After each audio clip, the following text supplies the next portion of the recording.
Psychological studies over the years have proven that as people get over, they typically, not always, but typically, become more conservative.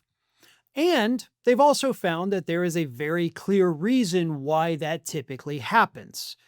The reason is because as we age, as we get into, the 70s and even potentially 80s, our bodies are not as strong as they used to be. We're physically not as strong, we're mentally not as strong. And as that physical ability diminishes, the amount of fear a person has for their safety, for their health, for everything increases. As the fear increases, people tend to become more conservative. Now, sometimes it means conservative politically, sometimes it just means more conservative in terms of actual conservation of yourself, but it happens.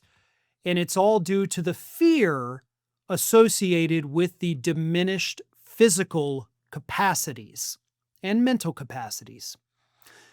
And we are watching in real time as that happens to Donald Trump. The only difference is Donald Trump is not feeling fear. He's feeling uninhibited. We have seen in Donald Trump's speaking methods, the words he uses now, the aggression that he has, he's not getting fearful. He's getting angry. He's more unhinged. He's less inhibited. And that makes him more dangerous than ever.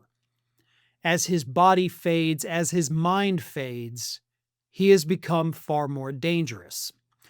Recently, the New Yorker's Susan Glasser pointed this out in an interview with Charlie Sykes, where she said this: "You have a president pushing 80 who's clearly less able to project physical strength than he was before. Strong was his favorite word in the vocabulary, so the weaker and older he becomes, the more unhinged he will be as a result. That was always the risk of electing a man at his age at the time of his election. That is inherently a destabilizing factor in the Trump second term because we've seen that Trump is an escalator. He goes more and more over the top, and as he ages, the less able he will be to restrain himself."